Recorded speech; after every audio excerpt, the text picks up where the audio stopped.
بسم اللہ الرحمن الرحیم۔ بچوں، ہمارا مضمون ہے اردو اور میں ہوں آپ کی ٹیچر مس نادیہ، اور ہم پڑھ رہے ہیں آج نظم حمد کی تشریح۔ تو آئیے اللہ کے نام سے شروع کرتے ہیں۔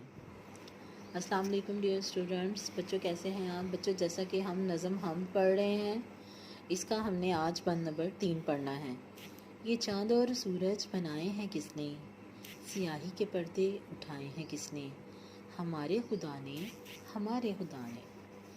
اس شعر میں شاعر کیا کہہ رہا ہے؟ اس شعر میں شاعر جو ہے، اس بند میں یہ پوری نظم آپ نے پڑھی ہے، شاعر اللہ تعالیٰ کی تعریف کر رہا ہے، اللہ تعالیٰ کی بنائی ہوئی نعمتوں کی تعریف کر رہا ہے، اور یہ بتا رہا ہے کہ یہ صرف اور صرف اللہ تعالیٰ کا ہی کام ہے۔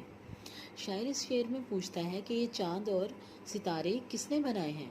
یہ چاند جو تاریک راتوں میں روشنی کرتا ہے، رات کو جب ہر طرف سیاہی چھا جاتی ہے تو صبح سورج طلوع ہو کر اس اندھیرے کو ختم کر کے ہر طرف اجالا پھیلا دیتا ہے۔ جیسے آپ نے دیکھا ہے نا کہ رات کے وقت تاریکی ہوتی ہے، بالکل گھپ اندھیرا ہوتا ہے، اس کے بعد آہستہ آہستہ آہستہ جو ہے وہ رات ختم ہونا شروع ہوتی ہے اور دن پھیلنا شروع ہو جاتا ہے۔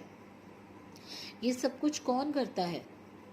اور یہ سوال شاعر کر رہا ہے، اور پھر اس سب کا خود ہی جواب دیتے ہوئے کہتا ہے کہ یہ سب کچھ وہ اللہ تعالیٰ کی ذات ہے، وہی کرتی ہے، یہ کسی انسان کے بس کا کام نہیں ہے، یہ سب کچھ اللہ تعالیٰ کی کاریگری ہے۔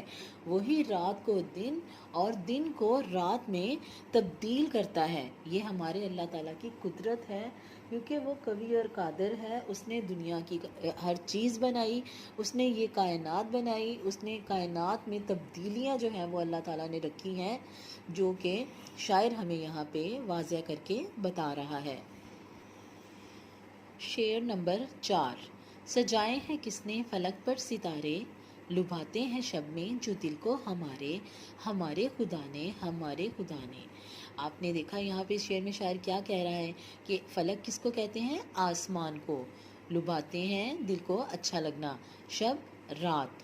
ہمیں آسمان پر رات کے وقت بہت سے ستارے نظر آتے ہیں، یہ ستارے ہمارے دل کو اچھے لگتے ہیں۔ شاعر پوچھتا ہے کہ یہ ستارے کس نے بنائے ہیں؟ پھر وہ خود ہی اپنی بات کا جواب دیتے ہوئے کہتا ہے کہ یہ سب ستارے اللہ تعالیٰ نے بنائے ہیں، وہی ان سب کا خالق و مالک ہے۔ آسمان پر ستارے ہیں، آسمان پر تارے ہیں، آسمان پر چاند ہے، آسمان پر سورج ہے، آسمان پر بادل ہیں، یہ سب کچھ اللہ تعالیٰ کی تخلیق ہے۔ بے شک وہ قادر مطلق ہے، وہ دنیا کو بنانے والا ہے، وہ بڑا ہے، وہ شہنشاہ ہے، وہ کچھ بھی بنا سکتا ہے، اور اس نے ان تمام چیزوں کا، ان تمام نعمتوں کا اللہ تعالیٰ نے کوئی نہ کوئی مقصد رکھا ہے۔ اور اس نظم میں بھی شاعر جو ہے وہ ہمیں یہی بتانا چاہ رہا ہے کہ اس دنیا کی ایک ایک چیز پہ جو ہے وہ اللہ تعالیٰ کے حکم سے چل رہی ہے، اور اس کائنات کو تخلیق کرنے میں بھی اس ذات باری کا ہاتھ ہے۔ امید ہے آپ کو سمجھ آئی ہوگی۔ بہت بہت شکریہ۔ اللہ حافظ۔